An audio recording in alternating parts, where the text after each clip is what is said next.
Don't know if you can see my fire there. There it is, just slap a baby in there. Let's see what happens.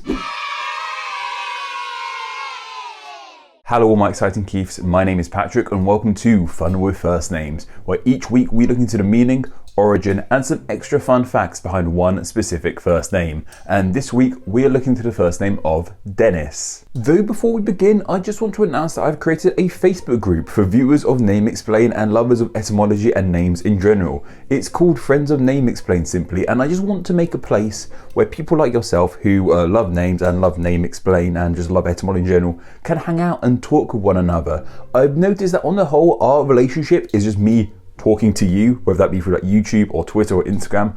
I want a place where we can all talk together, a place where you can share interesting name related articles or memes or just funny pictures or thoughts or discoveries you've had on etymology yourself. There'll be a link down below, Friends of Name Explain. It's a private group. I'll be there. I'll accept you in if you want to come join.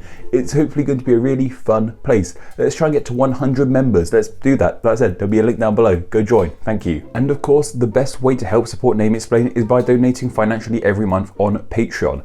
And in the most recent week, new patrons include Christian Howes, Rachel Venter and Julov Singal. Thank you all so much for your support. Huge apology if I mispronounced your name just then, and huge apology if I forgot you, slipped under cracks or anything, but you guys make Name Explain possible. This wouldn't be happening if it weren't for you. If you want to go help support Name Explain, just $1 a month helps in a massive way. There'll also be a link down below for that too. Anyway, on with today's name of Dennis, and what I love so much about the name Dennis is just how debaucherous it is. That's literally the only word I can find for this. It's a really debaucherous name, and it's debaucherous.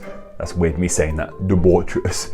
It's debaucherous for a few reasons. That's because of its history and etymology and origins, and also because how we've used the name in modern times. Some of the characters we've associated with the name Dennis have made it very debaucherous indeed. This name has its roots and dates all the way back to the time of ancient Greece with the name of a Dionysus. However, Dionysus wasn't the name of any old ancient Greek person, it was the name of a Greek god. Dionysus was one of Zeus's many sons, and he was, and I'm quoting him, this is all the things I've seen him listed as a god as, he was the god of revelry, fertility, dance, madness, wild frenzy, festivities, pleasure, madness, and most importantly, wine. The ancient Greeks loved wine. We still love wine to this day, so he's a pretty big deal, this guy. As well as being the god of all these wild, crazy things, Dionysus had a pretty wild upbringing himself. He was actually half mortal. He was the only Olympian to have a mortal mother. So Zeus was his father, and of course Zeus had intercourse, I use the word intercourse here, with a mortal woman. And his actual wife Hera wasn't too happy about this. I think Hera is Zeus's wife. I'm sure you'll let me know down below, or Amber can let me know here. Anyway, Hera wasn't too happy at all about this, so she actually smited this woman who was carrying Zeus's unborn child. But Zeus was like, no, my child, my son. So what Zeus did was he took the unborn baby from his dead mortal partner's womb, and he sewed it into his own thigh. It's like, don't know if you can see my thigh there. There it is, just slap a baby in there. Let's see what happens. Zeus is a crazy one. My chair just squeaked a lot there as well. Welcome to behind the scenes magic here. Being the only Olympian to be half mortal made him quite the outcast from the rest of them, that's for sure.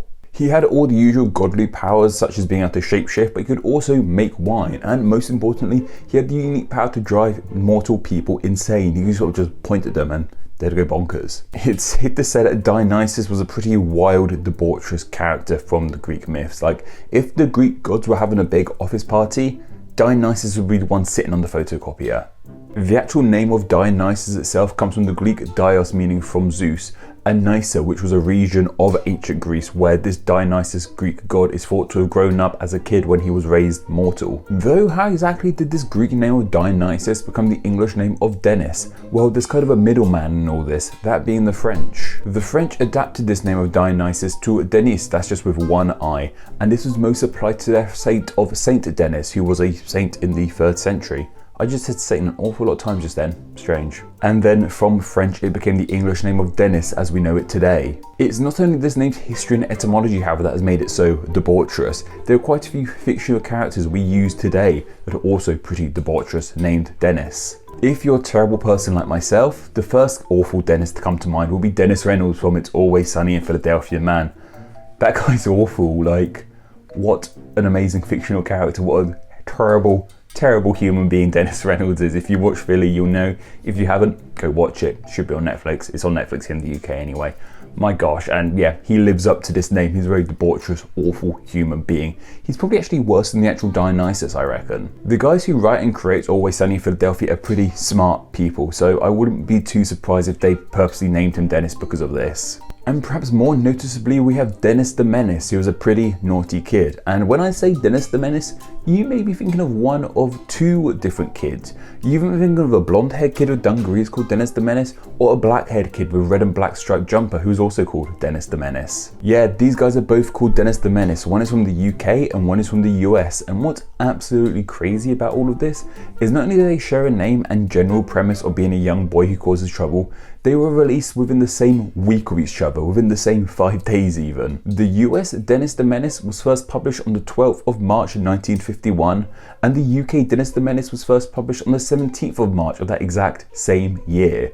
This might seem crazy, like how on earth did this happen, but from what I can read, it was just a huge, crazy, massive coincidence. It is crazy that this is a coincidence, but I kind of see the sense in all this. These guys came out in the 50s, and it was during the 50s where the concept of a juvenile delinquent and sort of teenagers in general were really coming to the forelight. And so it's not surprising that people would want to make a character out of like a naughty schoolboy. And as to why they'd have the same name, I can kind of see that too. These characters would be menaces, and people like alliterative and rhyming names. So if you've got a character who's a menace, I can kind of understand why a cartoonist would call them Dennis. It's a very cartoony name, Dennis the Menace. It's not that surprising to me at all. I mean, it's crazy that they happen at more or less the exact same time, but the universe works in mysterious ways. Though maybe the American creator Dennis the Menace and the British creator Dennis the Menace drew inspiration from the history and etymology of the name Dennis, they knew that original Dennis / Dionysus was a pretty debaucherous guy, and they wanted to have a character with just as debaucherous name, because that original Dionysus was a bit of a menace himself. While both Dennis the Menaces came out in the early 50s, the name has been on a downward slope since then, especially in the USA anyway. In the USA is the 552nd most popular name, and it really did peak across the 40s and 50s, so there's another reason as to why they would have called the character Dennis, because it was hugely popular at the time.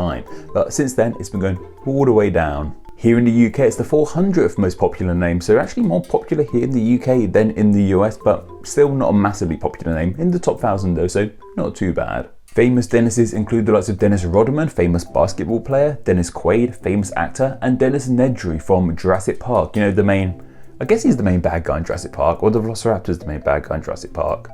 Maybe the humans are the main bad guy in Jurassic Park. No, it's Dennis, he's definitely the bad guy in L. And as for a video game, I found Dennis Rogers, who's apparently a guy in Far Cry 3. I've never played Far Cry 3 myself, so I'm sure it's good though. I've heard good things. That's the second Ubisoft game in a row though.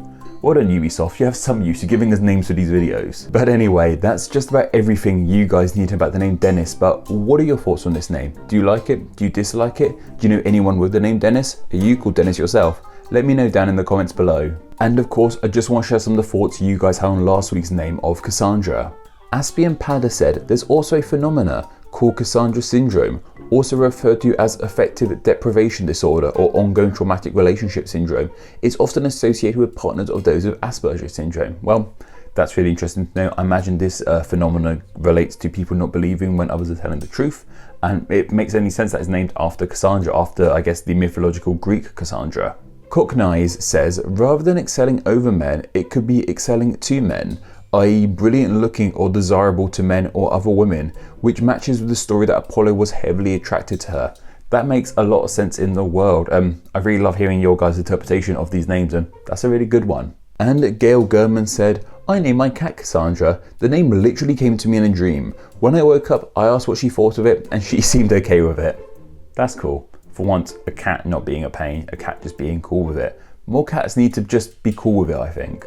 Next week, we'll be looking to a name starting with the letter E, and what name that will be exactly will be chosen on a poll exclusively for my patrons to vote on. So if you enjoy the channel, want to help support it, and have a say in what names get explained, then please do consider donating on Patreon. Just like $1 a month helps in a huge way. $1 grants you access to having a say in what names get explained here, ad-free videos, and loads of extra stuff. I do a weekly blog post, a monthly podcast all about recent name-based news. There's just so much going on over there, and it takes just $1 to join, and that helps the channel in a huge way. Trust me, like if you donate $1 a month, that's basically equivalent to watching my videos 1,000 times a month.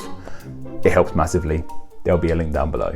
But anyway, that's just about enough for myself. Don't forget to go find me on Instagram and Twitter where I'm both NameExplainYT. Goodbye and take care.